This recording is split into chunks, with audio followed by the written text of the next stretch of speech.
is because of the work of the Devas. So many Devas are working, that is why we are living and we are all functions are going on. But we are not consciously in contact with them because we don't have we don't try to think how we are existing, who are responsible. This we do not. We always think that we are living by ourselves. So therefore, when we want to get into conscious contact with them, then we should learn these procedures of invoking them. What is the advantage? What is the profit we get by invoking them and getting into conscious contact? I think we learn about the real life. Yeah. Yes. If we don't enter into conscious contact, it is just like, for example, if a mother provides everything to the child and keeps the child away,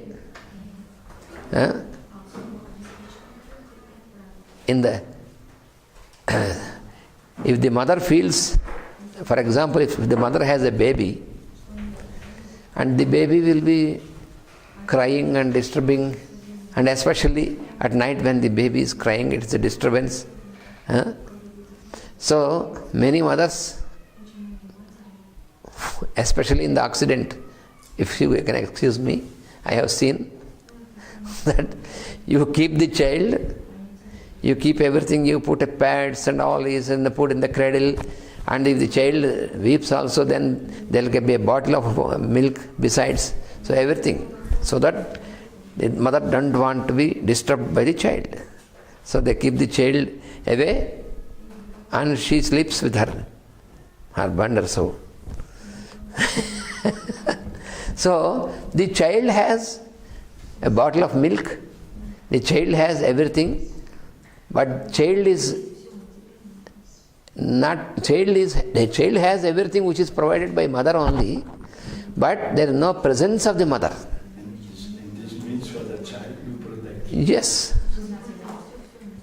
So in the same manner with the Devas, they are providing everything, but we have to have conscious contact with them.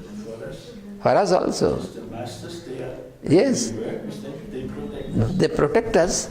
We should have a conscious contact. Maybe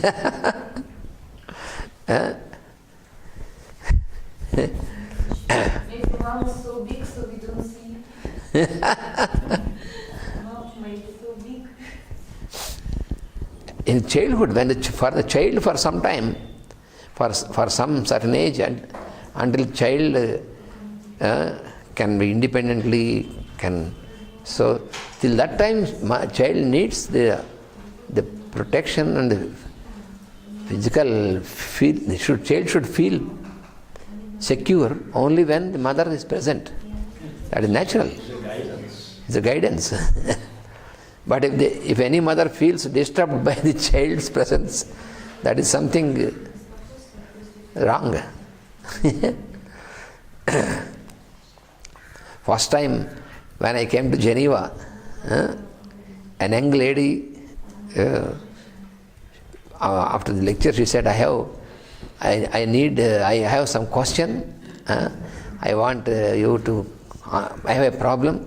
You give a solution. What is the problem? I said. She said she has married some Pakistani person. She is Swiss and she married some Pakistani person. And she said, my husband wants to have, they have a child. She says, my husband always wants to have the child with us when we are sleeping. But I don't want, because of the disturbance, I want to put the child away. But he is not allowing. This is the problem.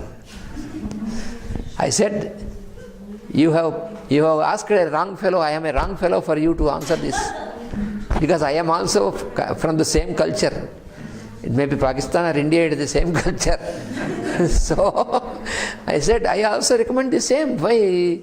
I have also child. So we have no problem. We keep the child with us in between husband and wife. That is how we bring up our child. But how can you, when you have a child in between husband and wife? I said, after having a child, you are parents, no more husband and wife. You are father and mother.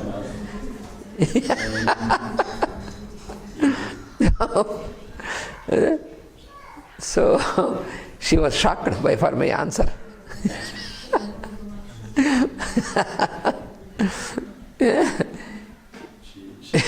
had nothing heard about secular.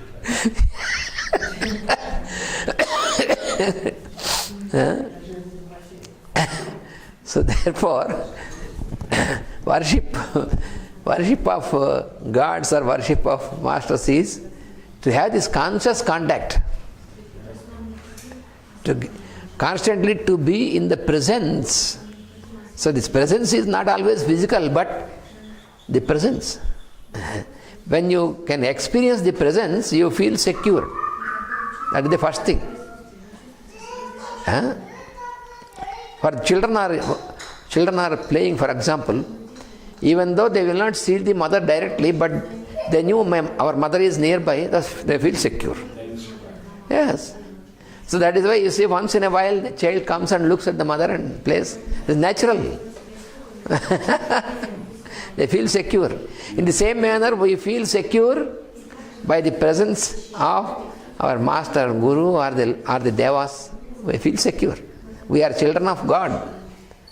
We are all children of God. And guru is like a mother to show the procedure how to reach the Lord consciousness. So therefore, that is the reason we make puja, worship of guru and worship of the devas. So then Peter asked me some questions about Guru Pujas. This Guru Puja, the Guru Puja is not a new procedure invented by Master E.K. only. It is since times immemorial, since very beginning.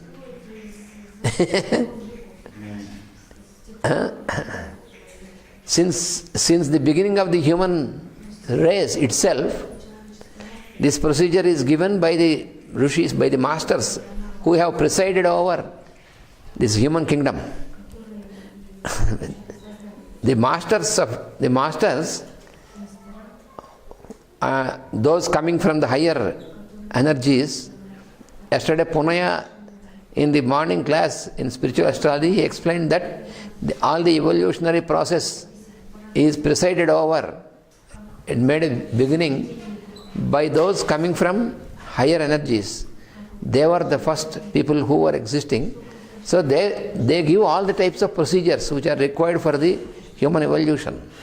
So this puja is also such procedure which was existing before. So Master E.K., what he did is, again he reinstalled this, because when it is getting lost due to the changes in so-called modern life, he has reinstalled this, and that you have to follow this procedure not to lose this. And so he started this Guru Puja, and he started this first in Guntur only.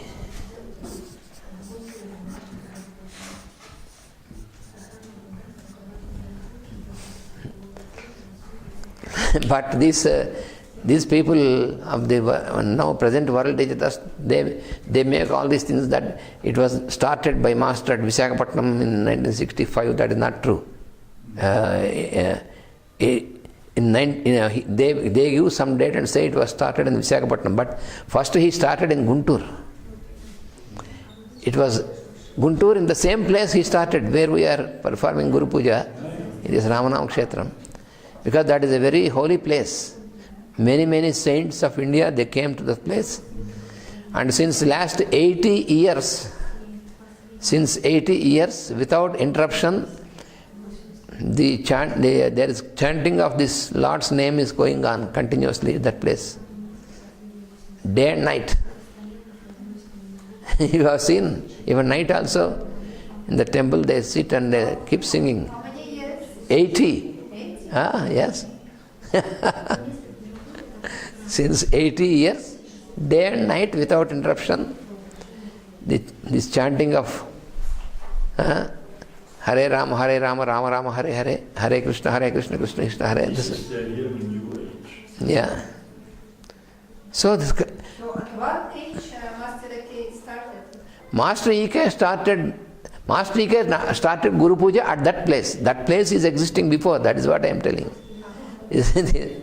So this place was inaugurated by an old man who was the father of this man who is now looking after. I introduced you. So his father was responsible. Outside there is a monument. Yeah, the monument is there of the old person. He was the founder. He was the founder. And he had great reverence to Master Ike. That is why he always invited Master Ike to this place. And many saints from India, they visited this place. That is why Master first started Guru Puja in the year 1965 on 11th, 12th and 13th January for 3 days.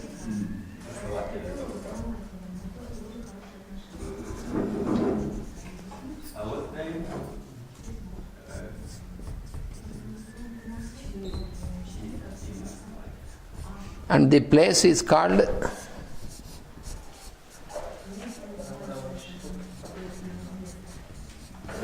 Ramanama Kshetra.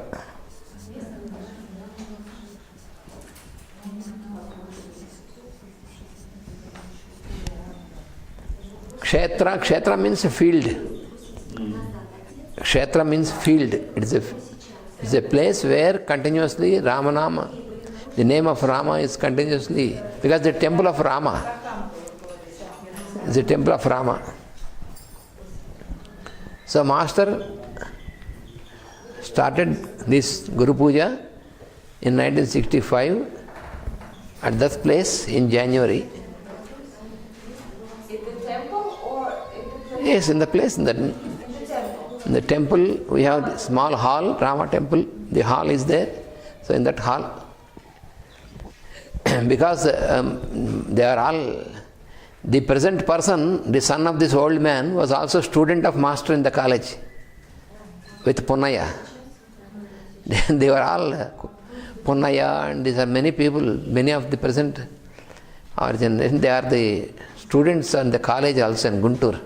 Master was working in a college in Guntur, and they were all students also. And the parents of these students knew Master, and they were attending to the discourse. They were requesting Master to give discourses on the scriptures, and they were all attending the discourses. So even the higher generation also, they knew Master, and they knew my grandfather also. So they have all these connections with him. So they have provided this. They said, please, you can start some good work in our place. It's a similar process when Master Thakur gave the books to the Danish Bay. Yeah. Then the people came and she started Yes. giving the lectures. And out of this procedure, the Alchemy School, Yeah. which was announced already by Blavatsky, Ah, yes. come into existence. Yes. This is very interesting. So also, Elisabeth experienced the same, because she was speaking to a small group, and this then group went out. Yes. And then they asked her, write on this, and so today we have a school Yes. with a lot of information, but all based on the same teaching. Yes. So it's very similar. Very similar. And now you is also part of this teaching. Yeah. Yes.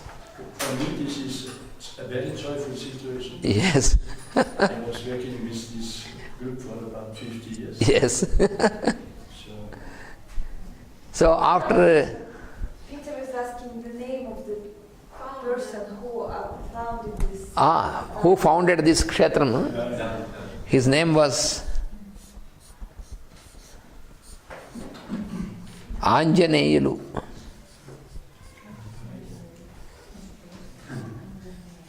Anjaneyulu means Hanuman. Anjaneyulu means Hanuman. It's like a Hanuman. Yes, Hanuman. Anjaneyulu. Anjaneya is another synonym of the Hanuman, who was the hero in Ramayana. He's founder. He was the founder. And his name of his son. The present one who is looking, he has only one son, and his name is. this is the elderly man we met. Yeah. They make me know so well.